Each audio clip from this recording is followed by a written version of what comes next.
I just remember waking up in the hospital and they told me you had a massive heart attack. His wife, Dawn Piskevich, remembers everything from that day.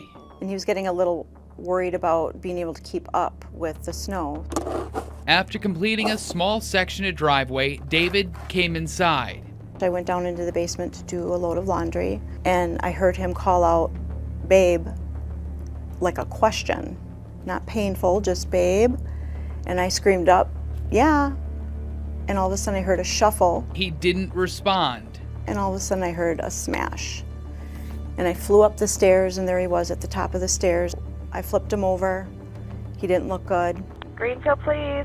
She called 911. For the first time, we're hearing that desperate call. Can you check for a pulse, ma'am? I'm trying. He keeps taking very shallow breaths. Stand. Okay, so he's taking shallow breaths. Okay, Just stay on the phone with me. I don't think he's gonna make it. Dave!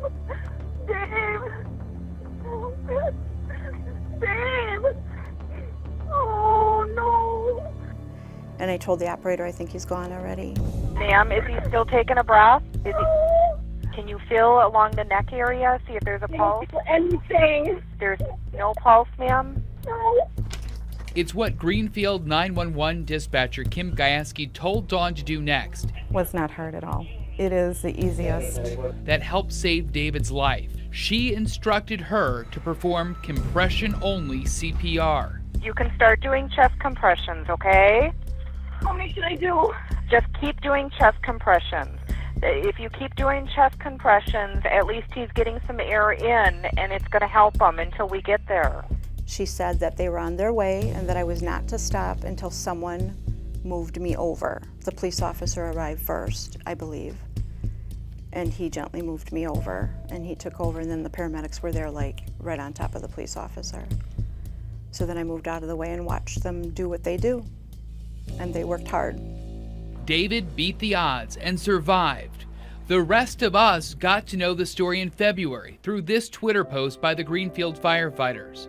They went back to the house after the call to finish the job that David couldn't. A random act of kindness seen round the world.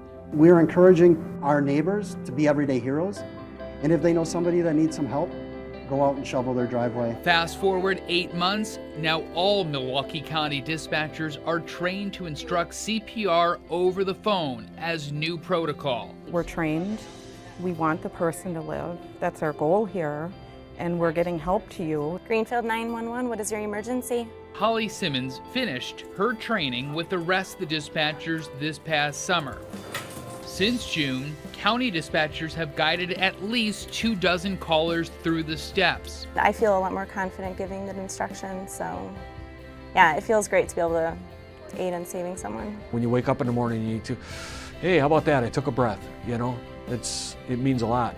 It really does, and a lot of people take it for granted every day. David and Dawn wouldn't hesitate to help if they saw someone in need. It's an easy thing for a bystander to do. There's no reason you shouldn't. You have nothing to lose, absolutely nothing. But as a patient, you have everything to lose.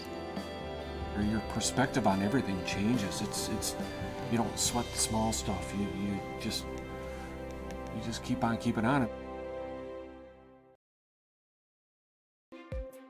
One of our missions is to provide service to the community. We not only take care of patients who come to this hospital, but we also have a commitment to provide care to the community in general.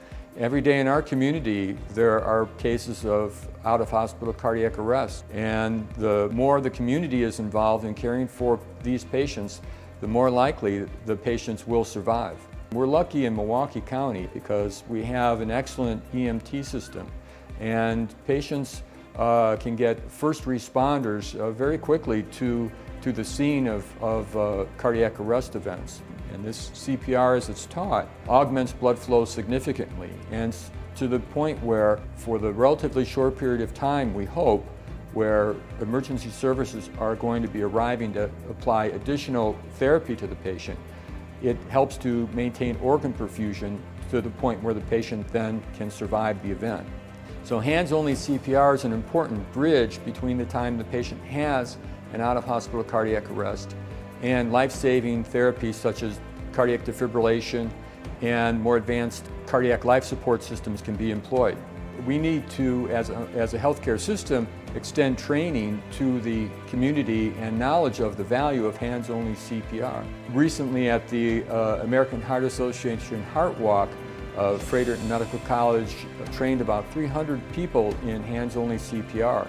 So it's something that is easy to do, it doesn't take long to learn, and we're going to make additional efforts to extend this knowledge to the community at large.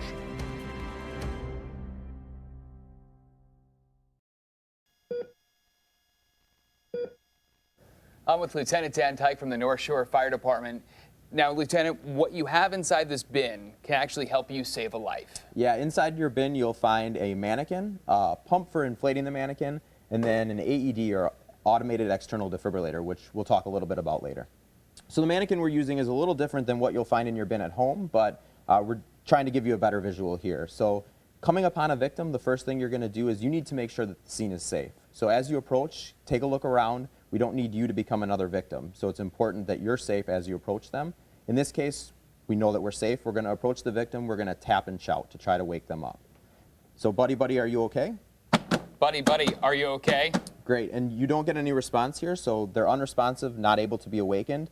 You need to get help on the way. So we're gonna tell somebody, hopefully a bystander, to call 911 and get an AED if it's available. If you're by yourself, you're gonna need to make that call yourself. So go call 911 and grab the AED. Great, so the next thing you're gonna do is we need to know whether that victim is breathing or not. Normal breathing should be nice and quiet and rhythmic. We know what breathing should sound like, so any abnormal breathing, loud snoring, or the absence of the chest rising and falling is going to tell you that we need to start CPR. So we're going to take a very quick 5-second survey. We don't see any chest rise or fall or any signs that this person's breathing. We need to begin CPR. Need to remove clothing. So in this case, we're going to unzip, get the bare chest exposed, and that's important. We'll talk about why later. The next thing you're going to do is get your hand placement. So we want your hand to be placed right in the middle of the chest, whichever hand you prefer. Palm down, great. And the next hand needs to go on top of that hand. And we're going to push down hard and fast, and we want at least 100 compressions per minute. Your mannequin at home should give a click to feedback that you've pushed hard enough. So kind of in your head, get that cadence down. We should be getting hopefully about 2 compressions every second. And you have a nice athletic stance, getting your body weight over the victim. That's really important too, because you're going to start to tire out as we approach that 2 minutes. Help will be on scene in Milwaukee County in about 5 minutes. So it's important that you sustain this, or if you have bystanders around you that you can kind of solicit to give you a hand, get them involved. Whether they've been trained or not, you can give them an instruction, because it's really important that you're doing high quality compressions. So even giving somebody instructions as they walk up on how to do CPR is probably going to provide better compressions than you as you get to the end of that 2 minutes. So you've done what you need to do until help arrives. That's great. Okay. So that's one way you can help save a life. Are there other ways that can help you increase your odds of survival?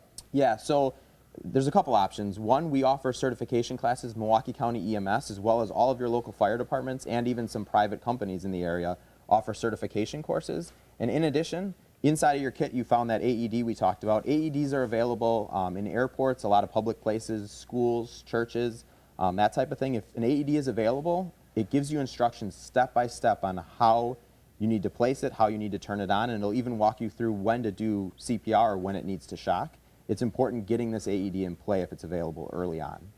All right, Lieutenant, thank you, and hopefully this information can help you save a life.